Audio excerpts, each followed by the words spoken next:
극동방송 애청자 여러분 평안하십니까? 이 시간 요한복음 13장 1절 말씀으로 끝까지 사랑하십니다 라는 제목으로 말씀을 나누고자 합니다. 예수께서 자기가 세상을 떠나 아버지께로 돌아가실 때가 이른 줄 아시고 세상에 있는 자기 사람들을 사랑하시되 끝까지 사랑하시니라 말씀합니다. 이것이 인간의 사랑과 구별되는 주님의 사랑이죠. 우리는 사랑하다가 미워할 때가 있고 사랑하다가 포기할 때가 있는데 주님은 끝까지 사랑하십니다. 예수님을 3번이나 부인하고 도망간 베드로. 갈릴리 바다에서 예전처럼 고기 잡고 있는 베드로를 예수님께서 찾아가십니다. 그를 위해 떡과 생선을 구워주십니다. 그리고 말씀하시죠. 베드로야, 내가 너를 얼마나 사랑하는지 알지? 너는 나를 사랑하니? 자신을 저주하며 부인했던 베드로를 예수님은 끝까지 사랑하십니다. 만약 예수님이 베드로를 미워하고 정죄하고 용서하지 않으셨다면 베드로는 평생 예수님을 부인한 죄책감을 가지고 어둠 속에서 살았겠죠. 하지만 예수님은 자신을 저주하며 부인한 베드로를 용서하시고 끝까지 사랑하십니다. 베드로는 그 사랑으로 치유와 회복을 경험했고 자기 목숨까지 기꺼이 바칠 수가 있었던 것입니다. 우리가 주님의 마음을 아프게 할 때가 있습니다. 주님의 말씀대로 살지 못하고 주님이 사랑하시는 사람들의 마음에 상처를 주고 공동체를 힘들게 하고 주님을 부인하고 배신할 때도 있습니다. 하지만 주님은 끝까지 우리를 버리지 않으십니다. 깨닫고 돌이키기를 바라시며 기다리십니다. 끝까지 사랑하신다는 것은 끝까지 함께 하신다는 것입니다. 예수님은 이 세상을 떠나시면서 말씀하셨죠. 볼지어다 내가 세상 끝날까지 너희와 항상 함께 있으리라. 떠나시는 예수님이 어떻게 함께 하신다는 거예요? 보혜사 곧 아버지께서 내 이름으로 보내실 성령, 그가 너희에게 모든 것을 가르치고 내가 너희에게 말한 모든 것을 생각나게 하리라. 예수님은 지금도 성령님으로 우리와 함께 하십니다. 우리가 예수님을 구주로 영접한 것은 성령님이 하신 일입니다.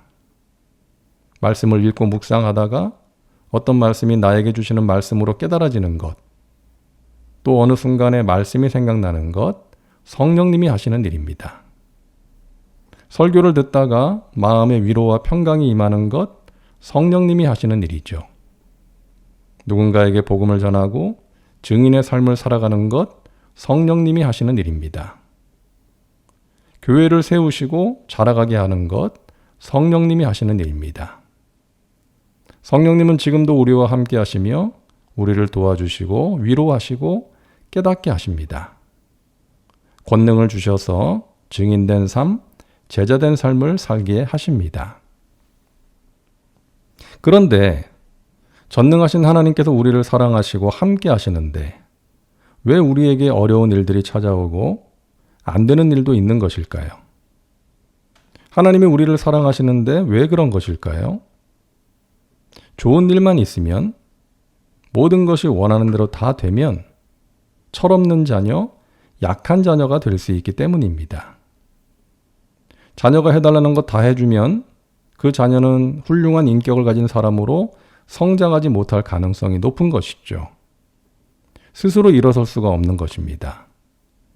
어려움을 만날 때 이겨낼 수 있는 힘을 갖지 못하게 되는 것이죠.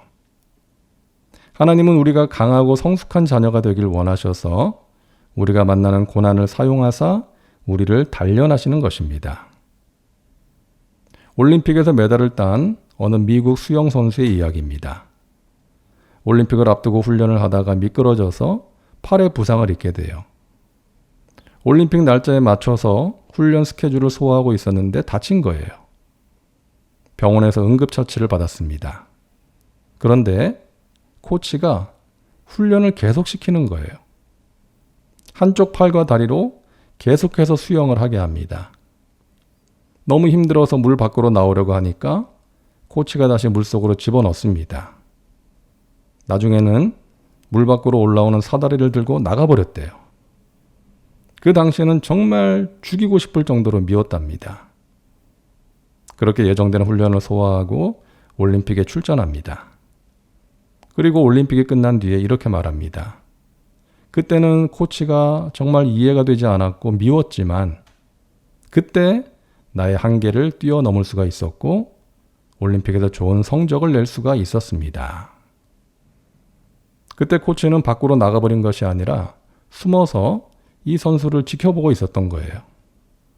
안타까운 마음으로 보고 있었던 거죠. 그렇게 해야만 그 선수의 능력이 향상될 수 있다는 것을 알았기 때문에 또 올림픽에서 원하는 성적을 거둘 수 있었기에 그렇게 한 것입니다. 때로는 하나님께서 숨어버리신 것처럼 느껴질 때가 있지요. 하나님 어디에 계신가? 하나님 무엇하고 계신가? 하지만 절대로 하나님 우리를 떠나지 않으십니다. 우리의 힘을 키우기 위해서, 우리를 훈련시키기 위해서 때로는 그냥 지켜보시는 거예요. 우리를 응원하시면서 안타까운 마음으로 지켜보시는 것입니다. 우리가 그 훈련을 감당할 만하니까 그렇게 하시는 것입니다. 사람이 감당할 시험 밖에는 너희가 당한 것이 없나니 오직 하나님은 미쁘사 너희가 감당하지 못할 시험당함을 허락하지 아니하시고 시험당할 즈음에 또한 피할 길을 내사 너희로 능히 감당하게 하시느니라. 모래 위에 두 발자국이라는 글이 있죠. 인생의 힘든 순간을 지날 때 뒤를 돌아보니까 한 사람의 발자국만 있습니다. 하나님이 나와 함께 하신다면 두 개의 발자국이 있어야 할 텐데 하나밖에 없는 거예요. 그래서 하나님께 따지듯이 묻습니다.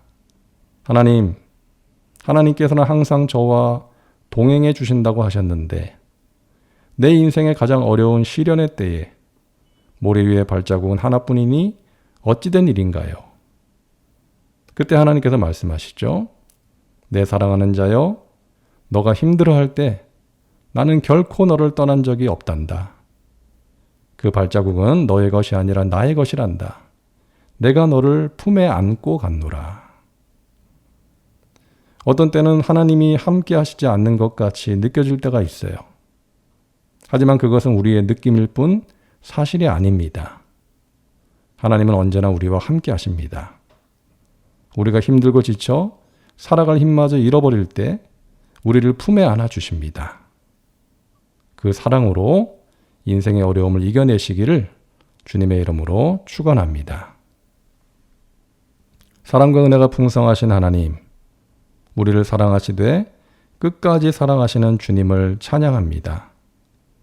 그 사랑으로 우리를 굳세게 하시고 도와주시고 붙들어 주심을 믿습니다. 우리에게 있는 고통의 문제로 인하여 하나님의 존재와 사랑을 의심하지 않도록 우리의 믿음을 붙들어 주시고 하나님의 사랑으로 인하여 위로받고 새 힘을 얻고 인생의 어려움을 넉넉히 이기게 하여 주시옵소서. 예수님의 이름으로 기도하옵나이다. 아멘.